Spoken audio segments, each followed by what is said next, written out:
Assalamualaikum warahmatullahi wabarakatuh.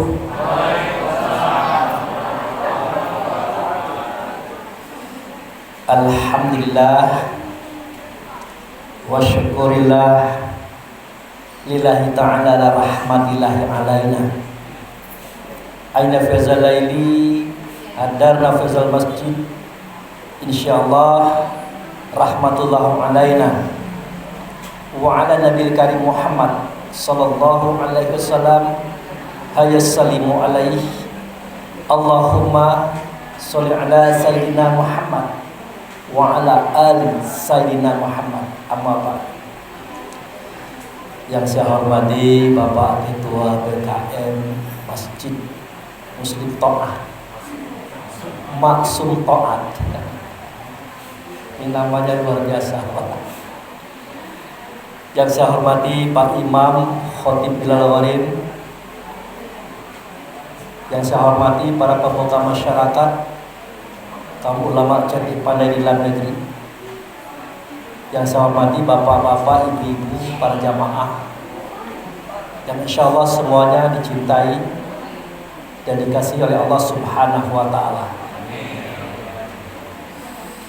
Bapak-bapak, ibu-ibu yang saya hormati, tidak henti-hentinya kita ini bersyukur kepada Allah karena dengan anugerahnya kita diberi kesehatan dan kekuatan sehingga kita bisa dipertemukan kembali oleh Allah dengan bulan Ramadan tahun ini, dan kita pun sudah beribadah di dalamnya selama beberapa hari.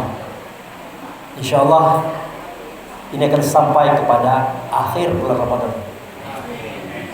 Kemudian kehadapan ikutan kita Nabi Muhammad Rasulullah Sallallahu Alaihi Wasallam, kita menyatakan sholawat Allahumma sholli ala sayyidina Muhammad wa ala ali sayyidina Muhammad. Amma ba'du. Bapak-bapak, ibu-ibu yang saya hormati, kita tarawih artinya bersantai-santai. Kenapa bersantai-santai? Karena kita udah capek dari pagi sampai sore dengan berbagai macam aktivitas dalam kondisi tidak makan dan tidak minum, dalam kondisi menahan perasaan kadang-kadang. Jadi tarawih itu artinya sholat bersantai-santai. Baik Bapak Ibu saya hormati, dalam kesempatan ini saya menyampaikan sebuah firman Allah yang berbunyi aqimus sholah wa atuz zakah warka'una ma'arakihin. Jadi itu ada pada surah Al-Baqarah, Allah mengungkapkan bahasa seperti itu. Jadi kalau kita ambil satu persatu kalimat ini tadi, wa aqimis sholah, itu perintah, artinya dirikanlah sholat. Biasanya kan kita kalau Pak Ustadz ngomong begitu kan ya sebatas itu. Nah sekarang kita mencoba dirikanlah sholat. Pertanyaannya, apa itu sholat? Siapa yang sholat? Di mana dia didirikan? Jadi harus komplit. Ternyata sholat itu adalah hubungan rasa batin kita kepada Allah dan Muhammad sebagai wasilahnya. Lah Pak Ustadz, kenapa Muhammad sebagai wasilahnya? Ya kita sendiri yang ngomong gitu. Setiap mau sholat ada azannya. Nah setiap azan selesainya ada doanya yang bunyinya Allahumma Rabbah hadhihi da'wati tammah wa sholatil qa'imah ati Muhammadani wasilah. Nah itu dia, wal fadilah. Jadi ya Allah yang memiliki seruan sempurna, sholat yang akan didirikan, hadirkan di engkau Muhammad sebagai perantara atau wasilah antara kami dengan engkau ya Allah. Jadi pernah itu Pak Bas kawan protes, Pak Abu Fikri kalau kita berbicara kepada Allah itu langsung, tidak pakai wakil-wakil. tidak pakai wasilah-wasilah. Ya saya bilang tidak masalah kalau Anda punya keyakinan seperti itu. Tetapi tidak begitu adanya gitu lah. Allah saja berbicara dengan kita pakai wasilah, Pak. Tidak ada Allah berbicara langsung sama kita, tidak ada. Pasti wasilahnya adalah Rasulullah. Nah begitu juga kita mau berbicara dengan Allah, ya Rasulullah juga wasilahnya. Makanya barang siapa yang berdoa kepada Allah tidak bersolawat kepada aku, maka tidak sampai doa itu.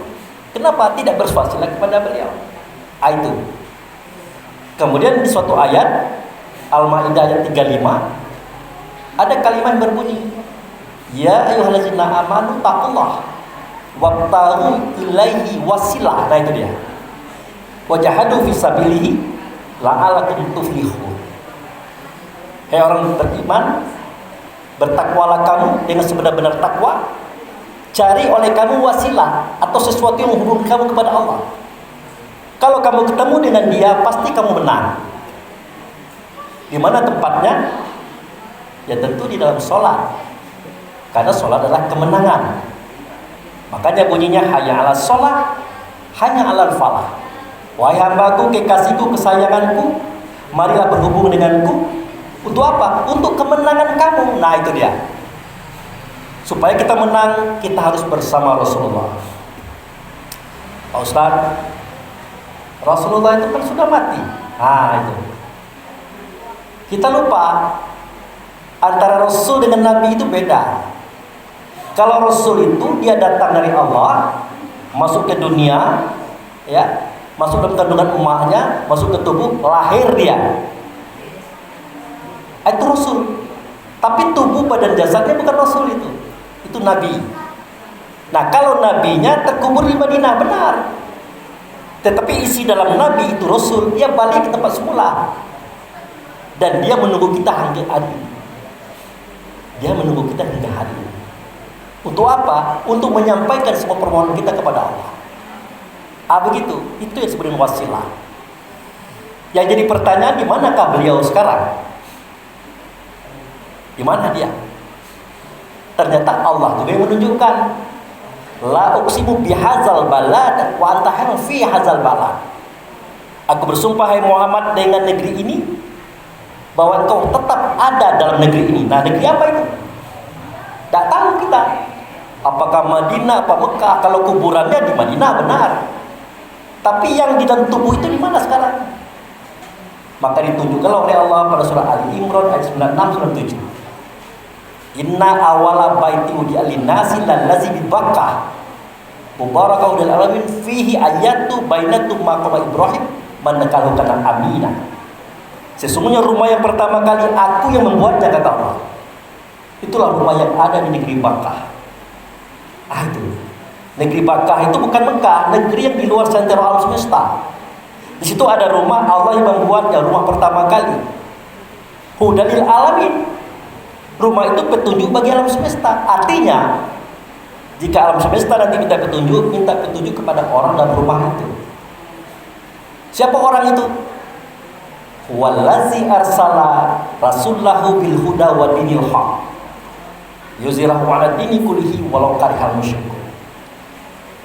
Nah, orang itu adalah tentu orang yang memegang petunjuk, tentu orang yang memegang agama. Siapa dia? Itulah Muhammad. Yang Allah mengutus dia membawa petunjuk dan agama. Nah, di dalam rumah itulah beliau menunggu kita. Nah, begitulah cara kita berwasilah kepada Allah melalui beliau. Nah, dengan pengetahuan ini kita akan mulai mendirikan sholat. Timbul pertanyaan, siapa yang sholat? Kalau tubuh kita itu bukan sholat, namanya sembahyang. Yang sholat siapa? Yang di dalam tubuh itu. Ruh itu yang sholat. Kenapa? Karena ruh itu yang punya ingatan. Dan sholat itu adalah mengingat. Nah, apa yang diingat? Pertama, kita ingat diri kita hendak mendirikan sholat. Makanya usolli fardhu isya'i. Nah itu dia. Mengajak aku akan sholat. Artinya kita menyengaja dengan kesadaran kita. Ingat itu. Artinya kalau bahasa Bengkulu, kita ini mau sholat loh, bukan mau ke mall, bukan mau mancing ikan, bukan kemana-mana, gitu. Itu setelan pertama. Yang kedua, kita harus ingat, di manakah tempat kita bertemu dengan Allah yang nyata adalah wasilahnya. Baca kitab Quran, jangan dikarang-karang. Falyabudu rabb hadzal bait. Nah, kalau sembah Tuhan di rumah ini, maksudnya itu di Baitullah tadi. Tapi tidak mungkin. Kita tidak tahu lagi tempatnya di mana, walaupun dulu kita tinggal di situ. Ternyata di mudah. Kalau agama ini, negeri Bakkah dijadikan Mekah, Baitullah ditandai dengan Ka'bah. Nah itu dia. Jadi Ka'bah itulah tanda Baitullah. Itulah sebabnya kenapa Allah berfirman, wa min haitsu kharajta fawali wajhaka satral masjidil haram wa min haitsu ma kuntum fawali wajhaka satra. Dari mana kamu keluar? Dimanapun kamu berada, hadapkan wajahmu ke Masjidil Haram. Wajah yang mana? Bukan wajah tubuh, tapi wajah hati. Itulah ingatan. Nah, setelah sampai di Masjidil Haram, ternyata di tengah-tengahnya ada tanda Baitullah, namanya Ka'bah. Baru berlagu, falyabudu rabb hadzal bait. Kamu sembah Tuhan di rumah ini. Caranya, fatahizu min maqama Ibrahim sholat. Ternyata depan Ka'bah ada makam Ibrahim. Artinya boleh kita ambil bagian sini, bagian sana, kanan, kiri. Itu harus kita pegang itu, harus ingat kita itu. Hati-hati. Itu makanya kalau masjid ada mihrab seperti ini, ngadepnya ke Ka'bah. Kalau bapak pernah haji, ibu pernah umroh, orang sholat depan Ka'bah itu, yang sana ngadep ke sini, yang sini ngadep ke sana, ini ngadep ke sana, ini ngadep ke sana. Kenapa? Karena ingin bertemu dengan Allah, Muhammad sebagai wasilah. Itu dia. Nah, pertahankanlah posisi ini. Nah, mempertahankan posisi ini yang disebut dengan mendirikan sholat. Itu dia. Jangan kemana-mana. Kita harus jujur, Pak. Kita ini mungkin karena kita lupa, bukan tidak tahu. Di situ tempat menyembah Tuhan. Makanya Allahu Akbar, kita langsung pasar minggu ke Panorama, mencari bubuk kuat, macam-macam. Besok sahur ke apa pula. Itu kejok itu. Awak kita nak mencari Tuhan, tahu-tahu cari bubuk kuat. Tak ketemu. Iya, Pak. Tak apa-apa, Pak. Namanya kita taklim. Ya, semua itu. Kita saling ingat mengingatkan. Mestinya tidak boleh begitu, kata Allah. Tidak boleh begitu, kata Rasul. Apa konsekuensinya, Pak Ustaz? Itu surat Al-Anfal ayat 35. Wa makana salatahu minal bait mutaka wa tasiyah fazuqu azaba bima kuntum takfur.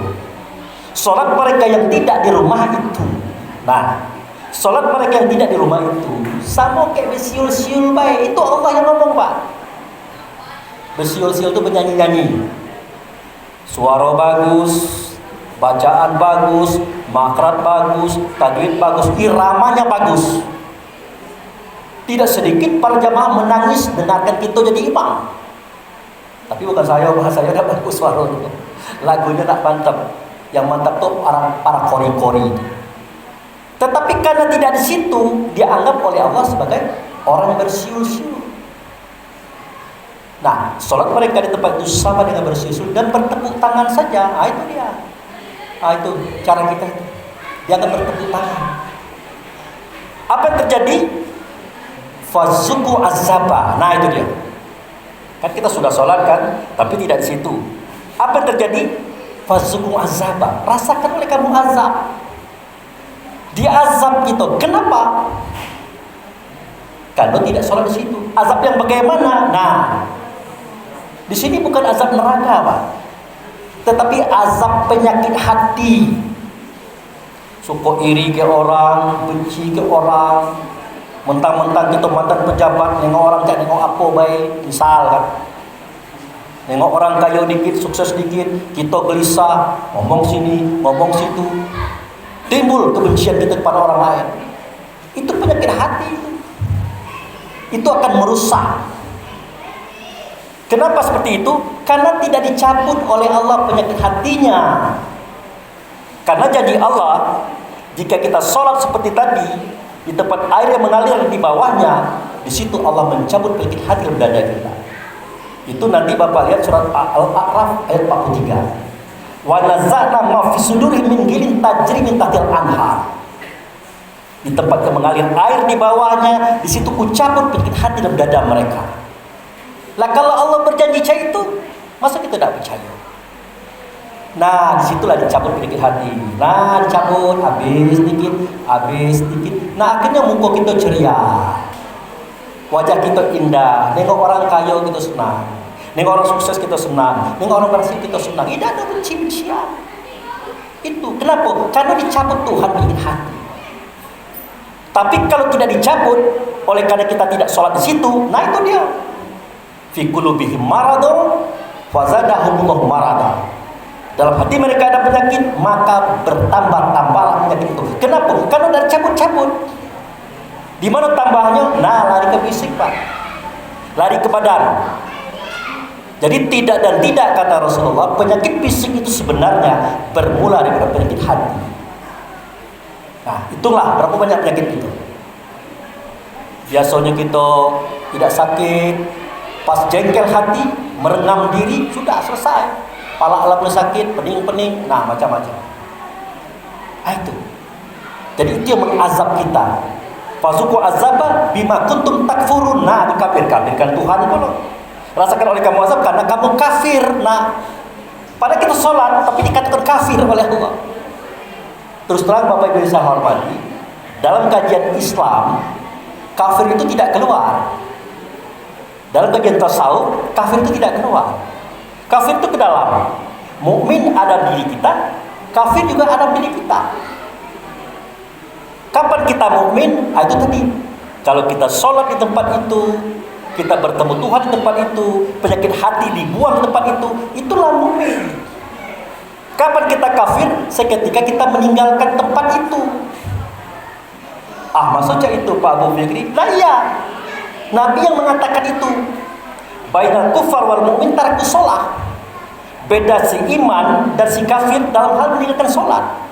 Kalau dia tetap di situ sholatnya, itulah mu'min. Kalau dia tinggalkan sholat di situ, dia tinggal pergi ke tempat lain, itulah kafir. Jadi kita kadang-kadang karena akibat nunjuk-nunjuk orang, kita lupa kafir itu di dalam. Makanya surah At-Tagabun ayat 2 mengatakan, "Wallazi khalaqakum faminkum kafirun wa minkum mu'minun." Dia menjadikan batang tubuhmu yang satu di dalamnya ada yang kafir, di dalamnya ada yang beriman. Jadi kajian Islam itu, kajian Rasul itu hanya menceritakan diri yang sebentar, tidak diri yang banyak. Nah, itulah Bapak Ibu saya hormati yang disebut dengan mendirikan sholat. Nah, setelah itu didirikan, insya Allah kita mudah merealisasikan sholat. Suara bagus, kata bagus, perbuatan bagus. Karena tidak ada kebencian kita kepada orang. Selalu dapat petunjuk, dapat bimbingan. Begitu. Itulah harapan kita dengan mendirikan sholat tadi. Nah, kemudian kita ingat wa aqimis sholat wa atuz zakah tadi. Dirikan sholat, bayarkan zakat. Nah, zakat di sini bukan duit. Zakat itu artinya pensucian. Apa yang disucikan? Inna sholati wa nusuki wa mahyaya wa mamati. Jadi hidup kita itu ruh, mati kita itu tubuh, ibadah kita, sholat kita diserahkan di situ. Minta dicuci, minta dibersihkan. Setelah Allah bersihkan, kita sehat. Itulah zakat. Realisasinya gampang bersedekah, gampang mengeluarkan uang untuk zakat. Itu realisasinya. Tapi kalau hati tidak bersih, kadang-kadang bayar zakat itu terpaksa, bersedekah terpaksa. Terakhir, warkauna ma'arokiin. Ruku'lah kamu beserta orang yang ruku. Siapa kamu? Kamu ruh tadi.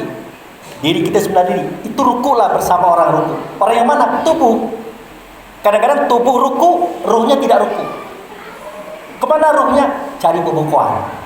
Allahu Akbar. Nah, ruku tubuhnya. Ruhnya pergi cari pembukuan. Cari baju baru lebaran. Itulah maksud ayat tadi. Wa aqimis shalah wa atuz zakah warka'una ma'arakiin.